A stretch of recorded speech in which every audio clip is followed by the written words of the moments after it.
and welcome to Grounded Health and Wellness. My name is Kate, and today I wanted to give you a short video on 3 kind of hacks that you can utilize in your own home to make it more circadian friendly.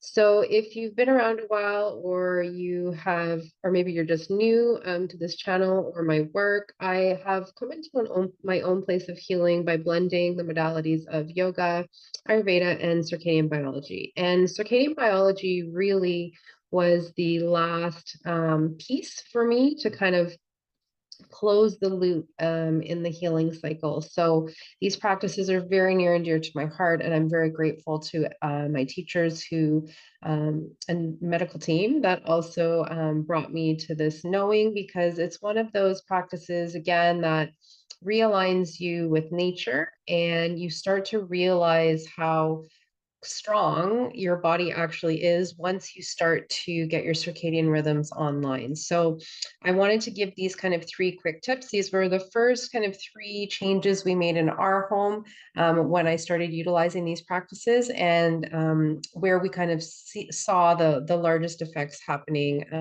the fastest. So all right, jumping right in. So the first thing is you want to consider maybe changing out the lighting system that you have in your home. So I know that sounds like a very big task. Most of us are underneath LED lighting because that is the most energy efficient, and most homes have that type of lighting in place. So if that's you, I'm not telling you to go and kind of incur major construction and change all of the lights out in your home, but perhaps you would keep those lights off most through the day and look into some incandescent light options. So if you have light fixtures in your home that you could just straight out switch the bulbs to incandescent. I purchased some of mine from Canadian Tire. I've gotten more luck there than I have in places like other hardware stores, like the bigger box ones, Home Depot and Lowe's and things like that. So check out Canadian Tire if that's local to you, based on where you're streaming this video. You can also order them online. I've also seen some really good options through Amazon. You just, again, want to always fact check where you're getting products from so that they're safe and they are actually what they say as far as what they're advertising for. So perhaps lamps in your home instead of the overhead lighting would be a great option if you're using those. The other thing that's a nice, it kind of sets an ambient lighting, but it also feeds into the circadian piece, are the Himalayan salt lamps. So a lot of the time the bulbs that are inside of those are incandescent bulbs. So you're already ahead of the game, but the shell casing of that salt rock itself gives that kind of amber hue when you do have those on at night. So both my kids have those in their room as far as kind of like their night lights. It's on a dimmer, so you can make it as bright or as low as you'd like. Some of them are just a straight switch on, and that's fine. Even at its highest intensity, when we're talking about brightness with light and the body's circadian rhythms, it really gets into this zone of lux reading, which I'm not going to get much deeper into that on this video, but you can look into that for yourself if you'd like. But it's really that brightness that the body has a hard time processing when we're indoors and perhaps have lighting on specifically outside the hours of the day when the sun has set. So that was kind of our first thing. We started shifting things out in the home. I also replaced any night lights that we had in the bathrooms with red night lights. So I source mine from Boncharge. I'll put the link down below. I'm not an affiliate. I just really like their products.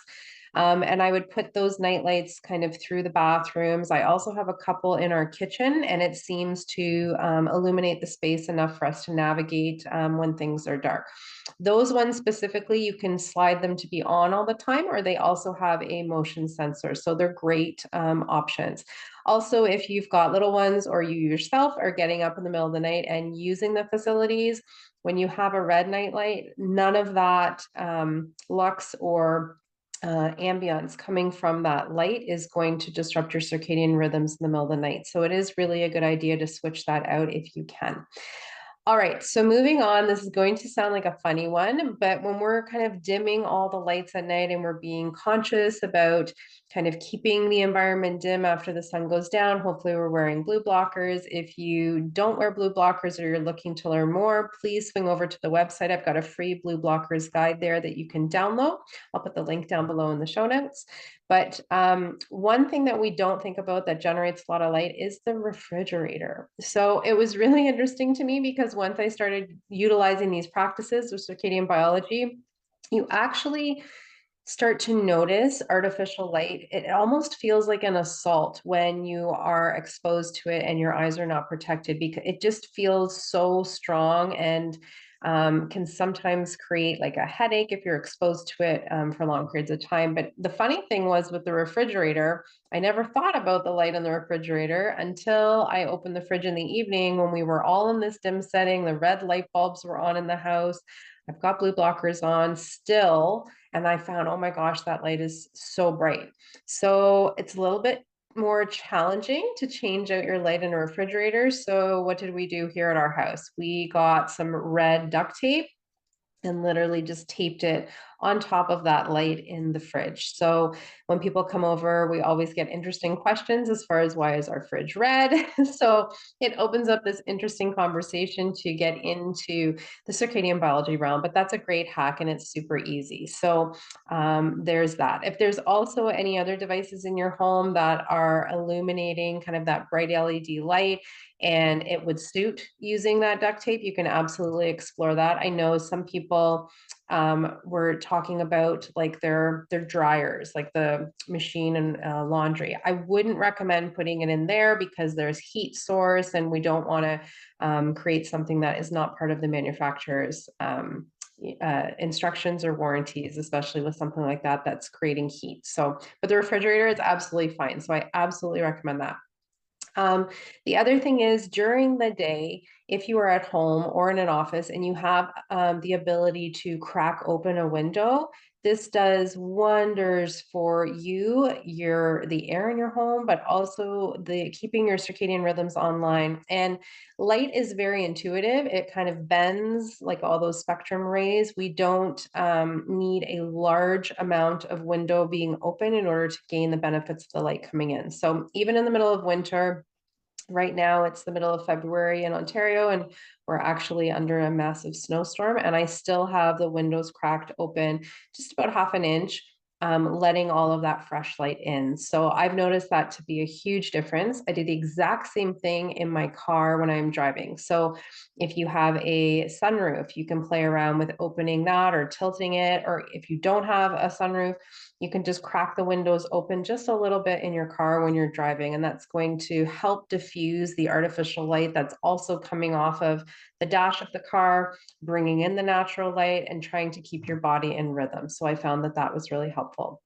And then the last little tip I will add in when back speaking about the night lights that we purchased, I also have a red book reading light. That is also from Bon Charge. It's one of the best things that I have. I use it when I'm traveling. I use it around the house. I use it to go in my closet at night, so I'm not turning the light on if I need to get something out of there.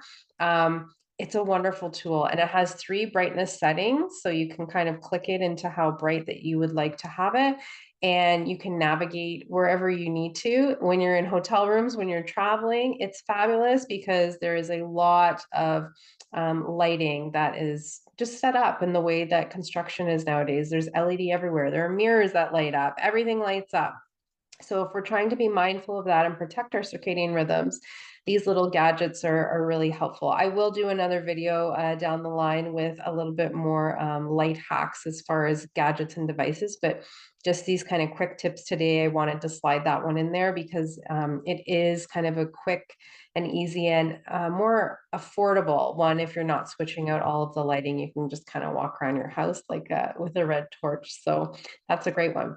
So anyways, give those a try, see if that helps. I know when we really started honoring the light cycles here in our home, everybody started sleeping better, especially my partner who would wake multiple times during the night. So implementing this kind of blocking the blue light at night, keeping things dim in the house at night. If we do have lights on, we're using the red light bulbs or the salt lamps. And again, that little fridge hack of the tape is a great one. So hopefully these tips will bring you some ideas as far to how to incorporate this into your own life. And until next time, have a great day.